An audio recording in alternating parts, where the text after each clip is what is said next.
그리스도인의 경배와 관련해서 아까는 우리가 경건과 관련해서 공부를 했고요.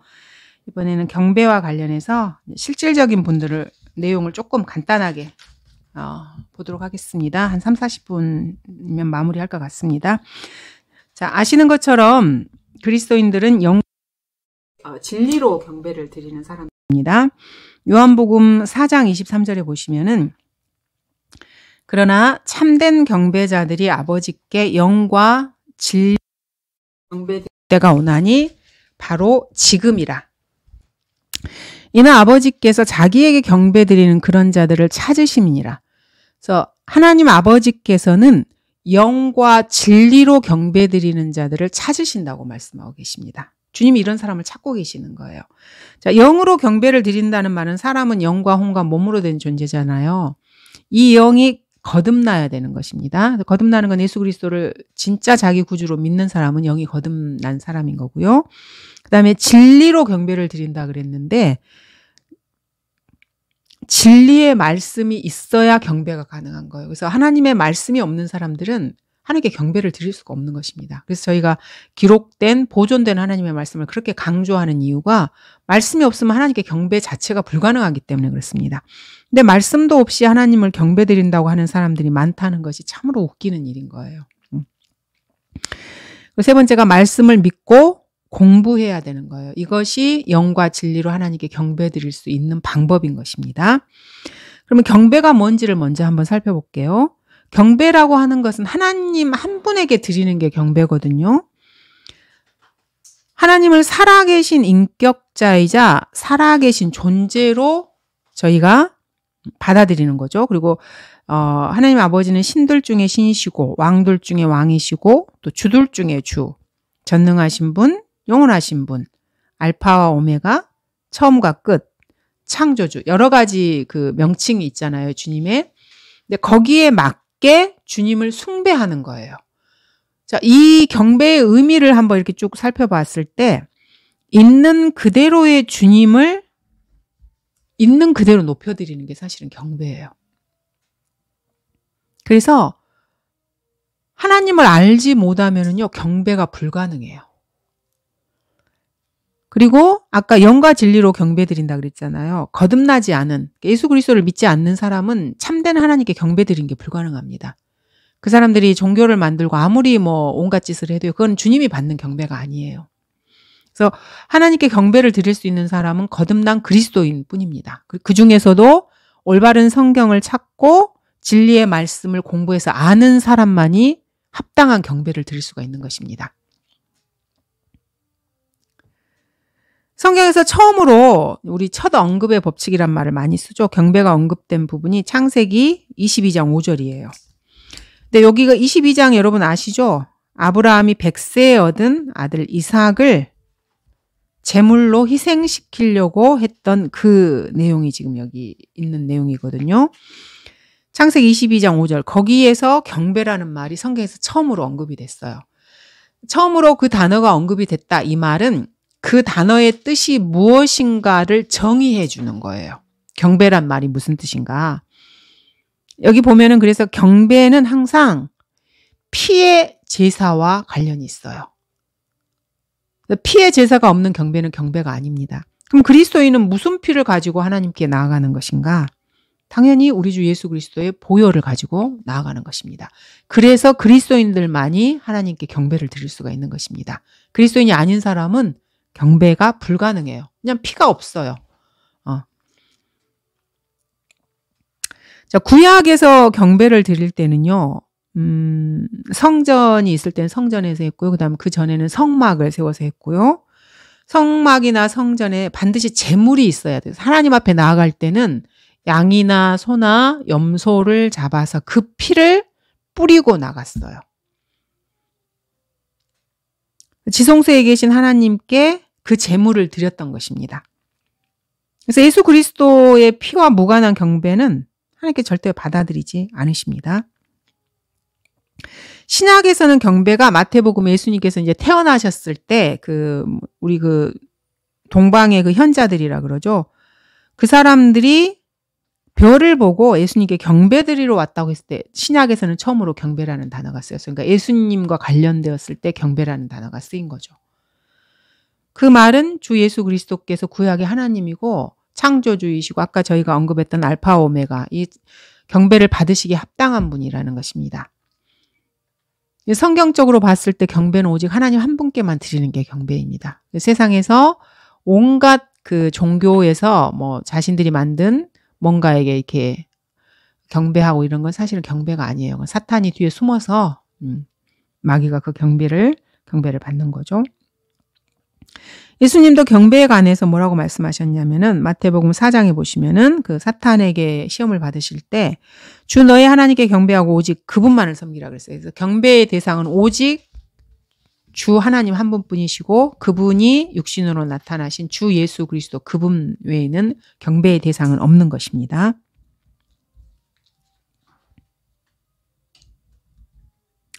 자, 경배라고 하는 것은 여러분이 알아야 될 게요. 사랑의 대상과 연결된다는 것을 아셔야 돼요. 자, 마가복음 12장에 보시면은요. 마가복음 12장 29절에 보겠습니다.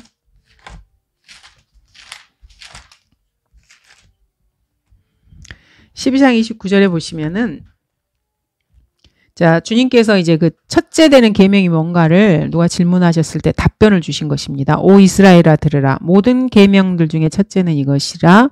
주 우리 하나님은 한 분 주시니 너는 내 마음을 다하고 혼을 다하고 생각을 다하고 힘을 다하여 주 너의 하나님을 사랑하라. 이것이 첫째 계명이라. 그래서 첫 번째 계명과 관련해서 주님께서 주님을 사랑하는 것에 대해서 말씀을 하고 계십니다. 30절에도 그렇게 말씀하고 계시죠. 그래서 경배는 사랑의 대상과 연관이 돼요. 내가 누구를 무엇을 가장 사랑하고 있는가 그거를 여러분들이 한번 생각을 해보셔야 돼요. 그래서 예수 그리스도를 믿는 그리스도인들이 주님 한 분 외에 다른 것에 자기의 마음을 두잖아요. 주님이 견디지 못하시는 거예요. 그래서 그 사람을 가만 안 놔두세요.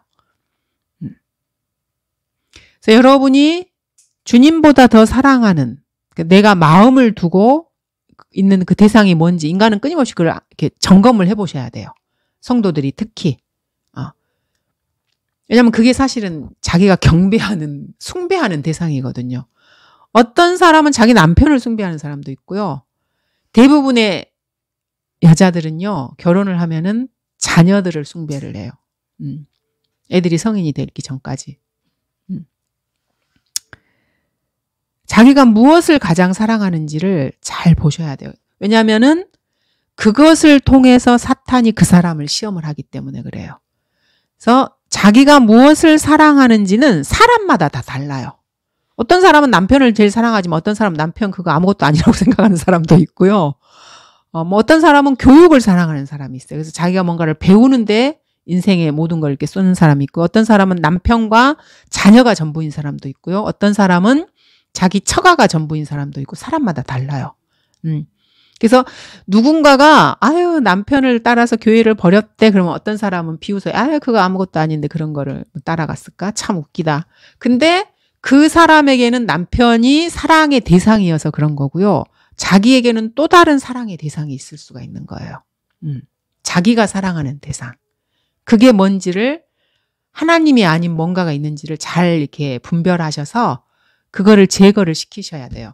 그래야 하나님께 참다운 경배가 가능해요. 주님은 주님 외에 다른 것을 더 사랑하는 것을 용납하시는 분이 절대 아니에요.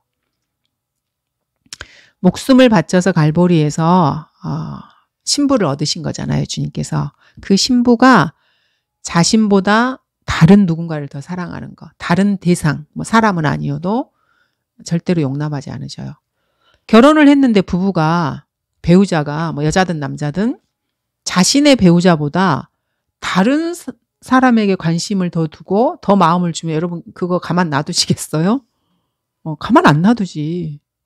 뭐 집안을 발칵 뒤집어 놓든지 뭔가 조치를 취할 거잖아요. 머리끄댕이를 잡든지 뭔가 조치를 취할 거잖아요. 그거 당연한 거 아니에요? 부부간의 관계에서. 당연한 거죠. 사람에게도 이게 당연한데 하나님께서는 여러분 남편이 여러분을 위해서 목숨을 바쳐서 여러분이 결혼하신 거예요? 그거 아니잖아요. 그죠? 뭐 좋은 점이 있다 어떻게 해서 뭐 결혼을 하셨잖아요. 그런데도 가만 안 놔두거든요. 딴 데 마음을 눈길을 돌리면은. 근데 주님은 자신의 그 생명을 들이신 거예요. 신부 어린 양의 신부를 얻기 위해서. 그래서 그분의 사랑에 마음을 연 사람들이 예수님을 믿고 예수님의 어린 양의 신부가 된 거거든요. 우리 그리스도인들이. 그래서 이거는 사랑의 관계예요. 사람들은 자꾸 이거를 종교라고 말하고 우리가 뭐 예수님 전파하면은 나는 뭐 종교 안 믿어. 뭐 나는 다른 종교가 있어. 이렇게 말하는 이거는 사랑을 말하는 거거든. 주님의 사랑을 받아들이신 분이에요. 여러분들은. 그리고 다른 사람들은 그거를 그냥 멸시하는 사람이고요. 사랑으로 맺어진 관계, 예수 그리스도의 피를 통해서. 그럼 주님께서 자신의 희생을 통해서 얻으신 그리스도인들이 자신을 첫째로 사랑하지 않는 거는 견디지 못하셔요. 그래서 그리스도인의 인생에 많은 일들이 일어나는 이유 중에 하나가 이 사랑과 관련돼 있어 그래요. 내가 주님보다 더 사랑하는 것이 있는지. 근데 여기서 이제 주님이라 그러면 추상적이잖아요, 개념이. 주님은 눈에 안 보이는데, 하나님의 얼굴 본 사람 아무도 없잖아요. 그래서 이걸 말씀이라고 보시면 돼요. 왜냐하면 주 예수 그리스도의 이름이 말씀이거든요. 그럼 말씀이라 그러면 사람이 조금, 성경이라고 말하면, 이렇게 생각을 해요. 근데 주 예수 그리스도께서 말씀이셔요. 그래서 지금은 이 성경이 예수님이고 하나님인 거예요. 그래서 심지어 우리를 보고 성경 숭배자들이라고, 그러니까 마치 우상을 숭배하는 것처럼 성경을 숭배하는 성경 숭배자들이라고 비난을 하는 사람들도 있어요. 그럼 성경의 말씀을 숭배하지 않으면 도대체 뭘 숭배하는 거예요, 인간이? 하나님 그러면 이렇게 실상이 없어요. 그래서 사람들은 자기가 만들어낸 하나님을 섬기면서 하나님 타령하고 뭐 할렐루야하고 막 아멘하고 막 이래요. 근데 달라요. 하나님은 실상이 없어요. 사람들이 생각하는 그런 하나님. 실상은 성경 외에는 없는 것입니다. 그래서 성경보다 여러분들이 더 사랑하는 게 있잖아요. 하나님보다 더 사랑하는 게 있으면 주님이 가만 안 놔두셔요. 그래서 일이 많아요, 성도들은. 성경을 찾아서 올바른 교회를 와서 주님을 섬기고자 하잖아요. 그럼 자기 안에 불순물들이 있으면 일이 많아. 왜냐하면 그 불순물을 제거하시기 위해서 주님께서 뭔가 자꾸 이렇게 일을 하시거든요. 그러니까 힘들어요. 그래서 주님은 그 불순물을 제거하시고 사랑의 관계를 회복하고 싶으신 거예요. 여러분들이 남편이 이상한 짓을 하면 가만 안 놔두는 거하고 똑같아요. 똑같습니다. 근데 자기 인생에 막 무슨 일이 있으면은 막 하나님을 원망하고 막 이상하게 생각을 해요. 올바르게 생각을 하지 못하고. 딴 여자한테 눈길 준 남편이 아내가 막 잔소리하고 뭐라고 말하면은, 엉뚱한 말을 해. 네가 뭔데 나한테 이런다. 그러면 뭐야 그게. 말이 안 되잖아요. 그런 성도들이 많다는 거예요. 그러니까 어이가 없지. 하나님 입장에서. 아니 저것이 어이가 없는 거예요. 그러니까 이렇게 말씀드리면 좀 이해가 쉬우실 거예요, 여러분들이. 어이없는 짓을 하는 성도들이 많은 거예요. 그러니까 무슨 일만 생기면 하나님을 원망하고 자꾸 이러는 거예요. 자기가 딴 것을 더 사랑하는 건 신경을 안 쓰는 거지.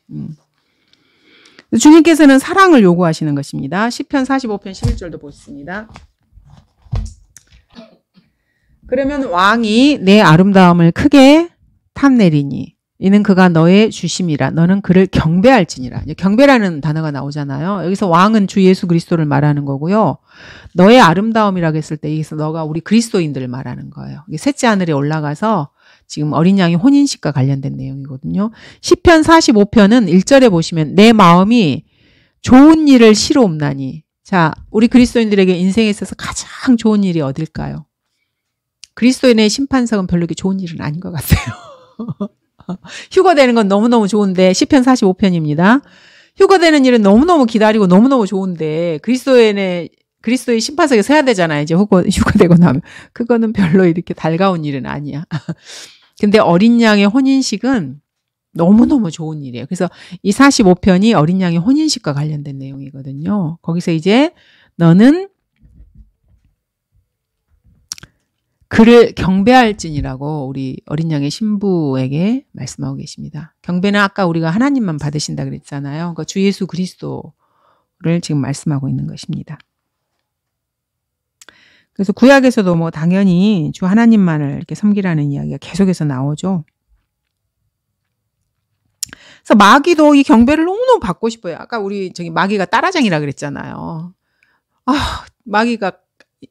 마귀 인생에 수억 년인지 수천 년인지 모르겠어요. 어쨌든 그 인생에 정말로 마귀가 간절하게 원하는 게 이 경배예요. 경배.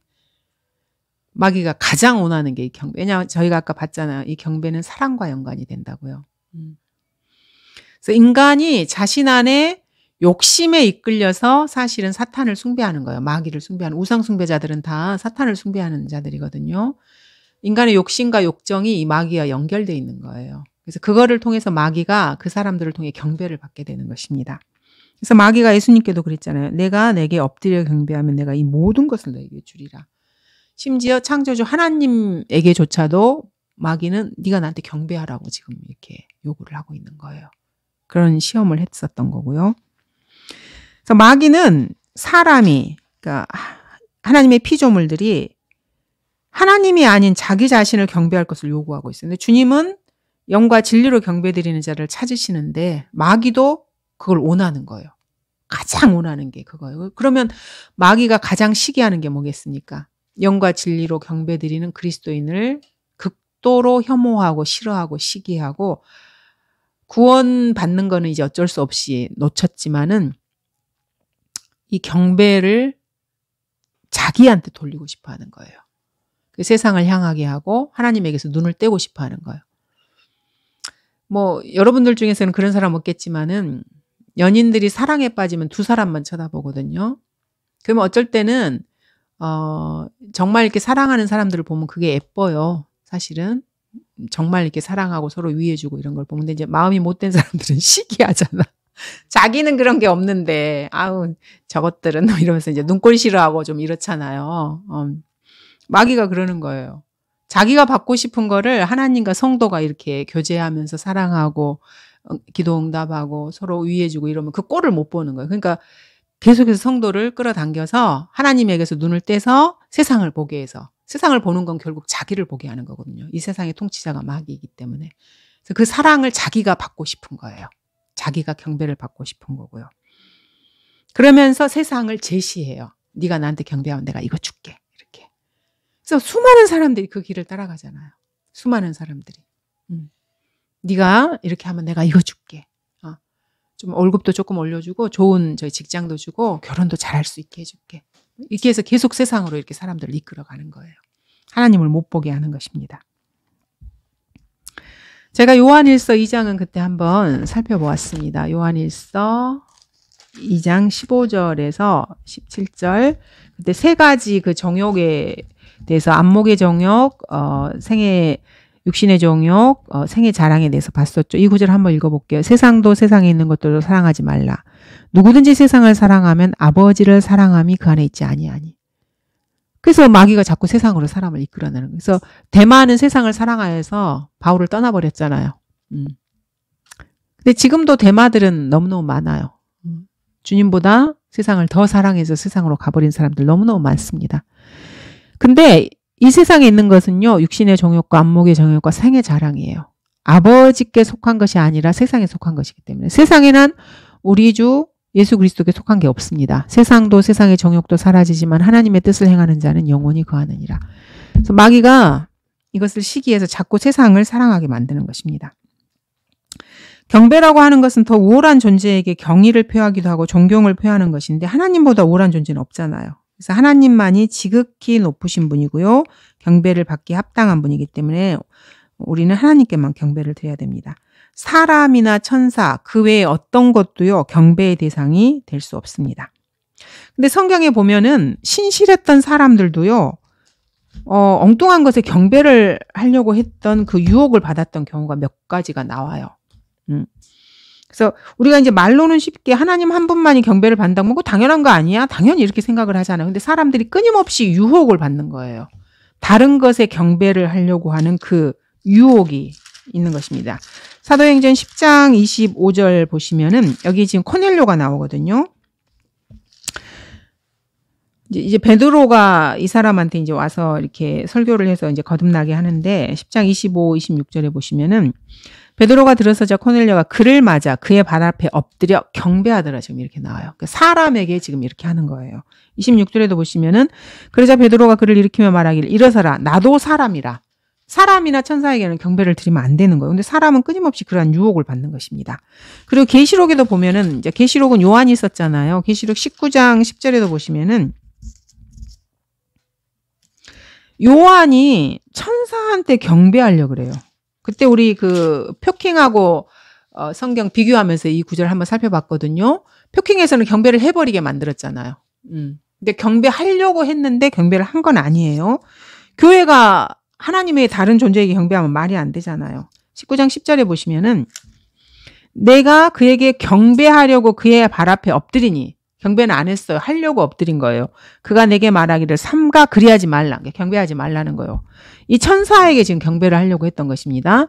나는 예수의 증거를 가진 내 형제들과 같은 동료 종이니 하나님께 경배하라. 이는 예수의 증거가 예언의 영이기 때문에 하나님께만 경배를 드려야 되는 것입니다.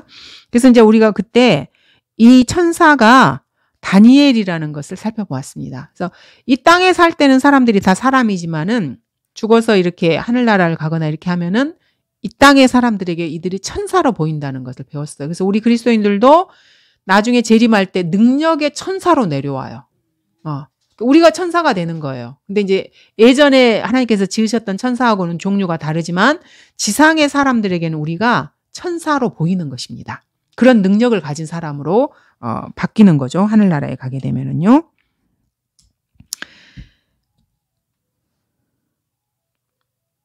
셋째 하늘에서도 경배는 계속해서 이루어집니다. 요 이제 계시록 19장에서 봤던 게 다니엘이라는 것은 저희가 그때 살펴보았었죠.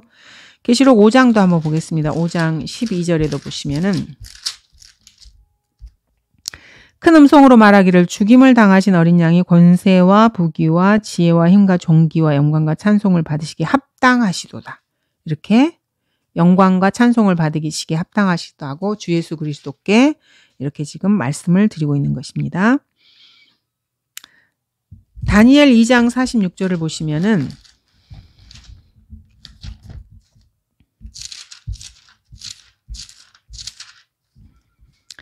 (2장 46절에서) 느부갓네살 왕이 엎드려 다니엘에게 경배하고 그들로 예물과 향품을 그에게 바치도록 명령하더라. 자, 다니엘도요, 느부갓네살 왕의 경배를 받았어요. 그러니까 아무도 이렇게 꿈도 말하지 않았잖아요. 다니엘이 다니엘이 아니고 느부갓네살 꿈도 자기가 잊어버렸어. 그리고 현자들을 막 족치면서 꿈까지 알아내 막 이렇게 하는 거예요. 그걸 어떻게 인간이 알아내겠어요. 근데 하나님께서 다니엘에게 그걸 가르쳐 주셔서 꿈도 알아내고 그것에 대해서 정확하게 해석도 보여줬어요. 그러니까 느부갓네살이 보기에 이방의 우상 숭배자 왕에게 보기에 다니엘이 신처럼 보이는 거예요. 왜냐하면 하나님이 하실 수 있는 일을 다니엘이 한 거기 때문에. 그래서 경배를 해버렸네. 다니엘이 나는 사람이니까 경배하지 말라라고 해야 맞잖아요. 근데 경배를 받아버린 거예요. 이게 다니엘이 지은 죄예요. 그들로 그러니까 예물만 받으면 되는데 경배까지 받아버린. 그래서 계시록에서 이게 다니엘이라고 생각을 한 거예요. 요한이 경배하려고 했을 때 하지 말아라고. 그래서 지상에서는 경배를 받았지만 2번 다시 이런 경배를 받지 않는 것입니다. 사람이 경배를 받는다는 거는요. 사람이 사탄의 자리에 서는 거예요. 사탄이 그거를 간절히 원하잖아요. 근데 예수님을 안 믿는 자연인들은 다 마귀 자식들이거든요. 실제로 마귀의 자식들이에요. 그러니까 우리는 작은 그리스도들이잖아요. 그리스도인이 우리를 그리스도인이라고 부르는데 그 말의 의미가 그리스도의 사람이에요. 주님의 사람들인 거거든요. 세상 자연인들은 마귀의 사람들이에요. 마귀의 자식들이고. 그래서 자기를 높여주는 걸 좋아하잖아요. 그 사람들은. 서로 높여주고 자랑하고. 우리 자랑하는 건 정말 사람들이 좋아하잖아요. 그게 그거예요. 같은 맥락이라는 것을 여러분이 아셔야 됩니다. 사람이 경배를 받는 것은 사탄의 자리에 서는 것입니다. 그래서 사람이 자기를 높이는 건 정말 위험한 것입니다. 우리가 겸손히 우리 자신을 낮추면 언젠가 주님께서 우리를 때가 되면 다 높여주실 것입니다. 그때까지는 알아서 바짝바짝 숙이고 겸손하게 해야 되는 것입니다. 늘 겸손하셔야 돼요. 하나님께서 성도들을 낮추시잖아요. 그럼 인생이 고달파져요. 그러니까 주님이 그러시기 전에 알아서 바짝바짝 이렇게 스스로 겸손을 유지하고 알아서 하셔야 돼요. 자신이 신이 되고 경배를 받는 거요. 신이 된다는 표현 여러분 창세기에 나왔잖아요. 이브가 받은 유혹이 바로 이거예요. 그래서 인간은 신이 되고 싶은 욕구가 있어요.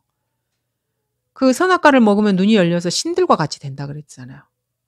이브가 이 유혹을 받은 거예요. 그래서 사탄이 예수님에게도 네가 경배하면은 나한테 경배하면은 모든 거 다 준다고 한 게 그거. 이브는 속아서 넘어가서 그 사탄에게 넘어갔잖아요. 그러니까 예수님한테도 똑같이 그렇게 하는 거예요. 이 사탄이라는 존재가.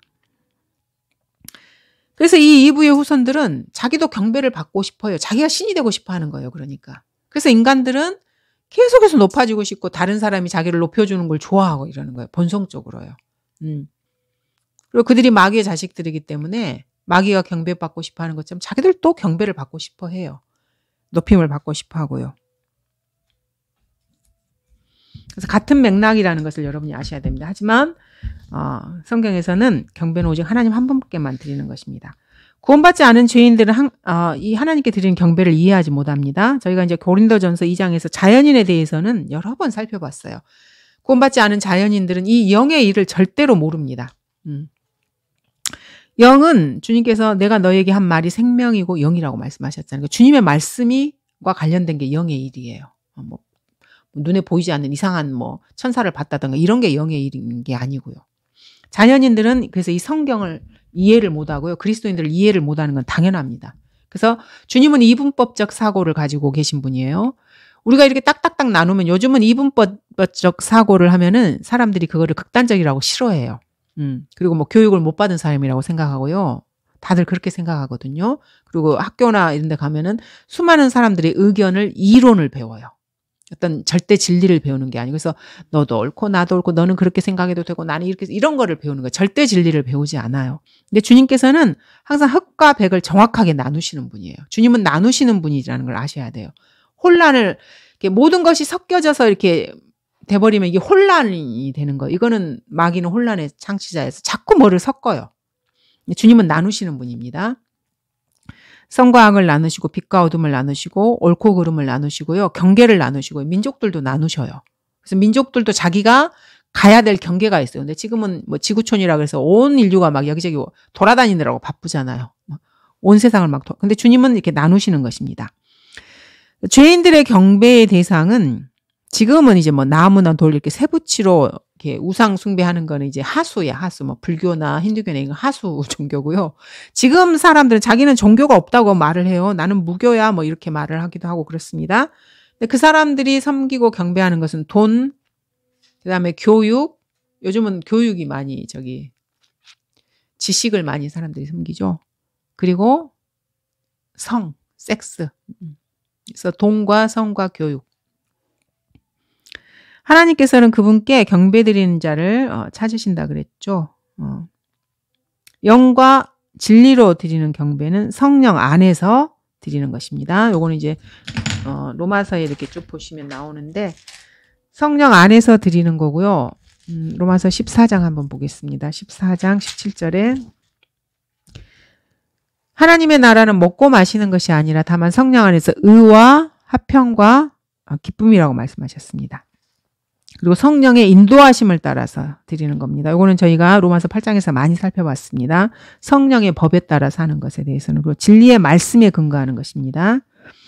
내가 너희에게 한 말은 영이요 생명이라고 주님 말씀하셨죠. 그리고 히브리서 4장에서도 하나님의 말씀이 양날 가진 칼이라고 지금 말씀을 하셨습니다. 이렇게 말씀에 근거해서 경배를 드리는 것입니다. 이렇게 붕 뜬 구름 위에 있는 것처럼 이렇게 환상에 젖어서 주님을 경배하고 신비적인 이런 게 절대 아니에요. 기록된 말씀을 통해서 하는 것입니다. 참된 경배에는 경배를 드리는 거에는 뭔가를 가지고 나가야 돼요. 주님 앞에. 구약에서는 동물의 피를 가지고 나왔고요. 신약에서는 저희가 예수님을 믿어서 하나님께 경배 드릴 수 있는 자격을 갖춘 사람이잖아요. 그럼 하나님께 경배 드릴 때는 영적인 재물을 가지고 나가야 돼요. 빈손으로 나가는 게 아닙니다. 베드로전서 2장 5절에 보시면은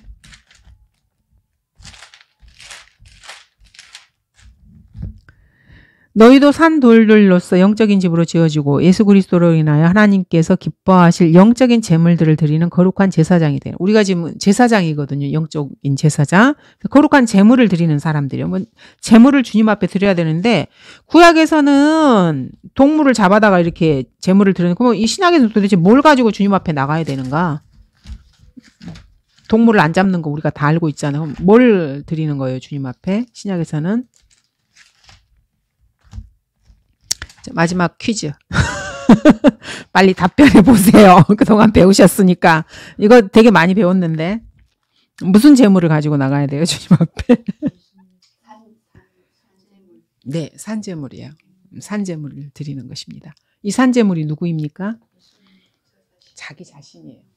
자기 자신을 드리는 거예요. 이게 내 재물이에요, 재물. 로마서 12장 1, 2절은 저희가 여러 번 살펴봤습니다. 그러므로 형제들아, 내가 하나님의 모든 자비하심으로 너희에게 공고하노니 너희 몸을 하나님께서 기뻐하시는 거룩한 산 제물로 드리라. 그래서 신약에서는 자기 자신을 제물로 드리는 거예요. 자, 여러분, 구약에서 제물을 드릴 때 이 제물을 살려서 하나님께 드립니까? 죽여야 돼요, 제물은. 살아있으면 안 돼요. 그래서 자꾸 죽은 줄로 여기라는 거예요. 그래야 이게 살아있는 제물이 돼요. 살아있는데 죽어야 되는 거예요. 물리적으로 죽일 수가 없잖아요. 그럼 생명이 없어져 버리니까. 근데 우리가 하나님께 드리는 제물이에요. 나 자신이. 그러면 이 제물은 죽어야 주님 앞에 드려지는 거거든요. 그래서 죽은 줄로 여겨야 되는 거예요. 세상과 죄와 자아에 대해서 내가 죽어야 돼요. 그래야 하나님께 드려지는 진짜 제물이 되는 거예요. 그게 되지 않으면 주님이 받지를 않아요, 이 제물을. 근데 그렇게 안 하면서 하나님을 섬긴다는 사람들은 이상하다는 거지, 그러니까. 주님이 받지도 않는데 뭔가를 이렇게 드린다고 하고 있으니.